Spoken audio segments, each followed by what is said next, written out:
В церемонии возложения цветов к мемориалу славы вместе с министром иностранных дел России Сергеем Лавровым приняли участие премьер-министр Абхазии Беслан Барцыц, министр иностранных дел Абхазии Даур Кове, посол России в Абхазии Семен Григорьев, посол Абхазии в России Игорь Ахба.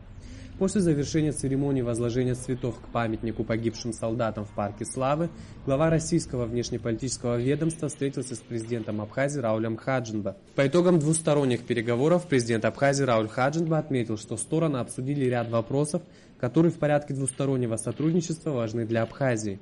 Это вопросы упрощенного приобретения гражданства, вопросы, связанные с темой границы, социально-экономические вопросы и вопросы выполнения инвестпрограммы.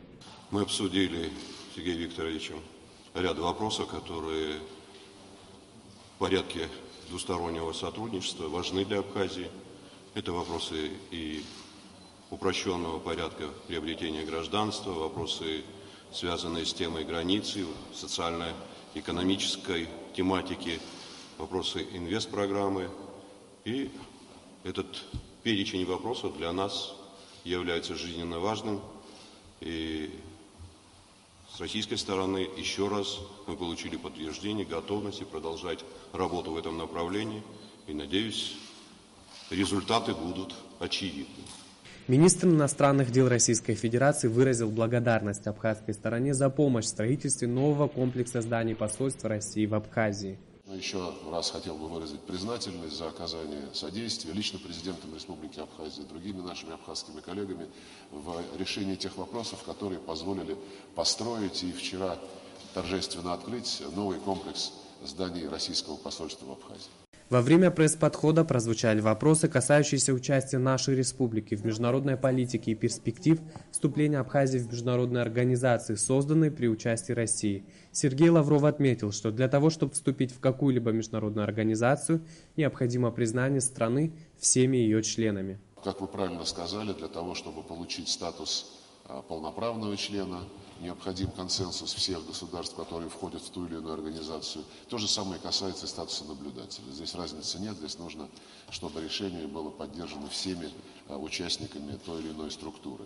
Но если говорить об ОДКБ, эта организация призвана обеспечивать безопасность входящих в нее стран, безопасность Республики Абхазия самым надежным образом обеспечена и гарантирована теми отношениями, которые закреплены в межгосударственных договорах Российской Федерации с Республикой Абхазия и теми конкретными мерами, которые вооруженные силы Российской Федерации в сотрудничестве с вооруженными силами Республики Абхазия предпринимают для обеспечения повседневной гарантии неповторения каких-либо агрессивных поползновений извне. Участники брифинга также ответили на вопросы журналистов по возобновлению упрощенной процедуры получения российского гражданства гражданами Абхазии. Мы в ноябре прошлого года предложили заключить договор о двойном гражданстве.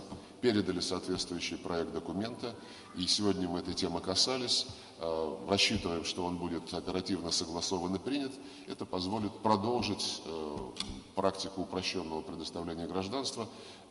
Не будем забывать, что подавляющее большинство граждан Абхазии уже имеют российское гражданство, и тем самым нам просто необходимо упорядочить этот процесс через заключение соответствующего договора.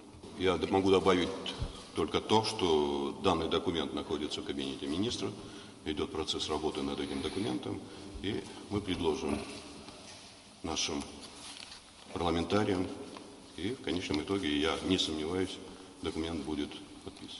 Касаясь темы транзитных грузоперевозок через Абхазию, Сергей Лавров отметил, что в этом заинтересованы не только Абхазия и Россия. Российская сторона не имеет никаких проблем с тем, чтобы транзит возобновился. Есть даже правовая основа для того, чтобы это произошло. Она может опираться на те договоренности, которые были достигнуты между Российской Федерацией и Всемирной торговой организацией в 2011 году, когда мы туда в это вступали. Мы знаем, что наши армянские коллеги заинтересованы в возобновлении транзита. Сегодня президент Республики Абхазия сказал, что Абхазия не возражает против этого. Поэтому зависит, наверное, уже не от нас, а от других стран, куда такой транзит может следовать. Абхазская сторона готова. Это будет возможностью иметь дополнительные средства в бюджете Абхазии, понимая, что мы являемся суверенным, признанным государством, и не живем в каком-либо замкнутом пространстве, эти вопросы нужно решать цивилизованно. Грузинская сторона, если будет готова к этому вопросу, то, как и было сказано Сергеем Викторовичем, я не сомневаюсь, процесс может быть разрешен. И он будет выгоден Абхазии. Переговоры президента Республики Абхазия Рауля Хаджинба и министра иностранных дел России Сергея Лаврова прошли в рамках двухдневного рабочего визита главы российского внешнеполитического ведомства в Абхазию. Саид Барганджа, Алексей Агухава, Беслан Джинджолия, Абхазское телевидение.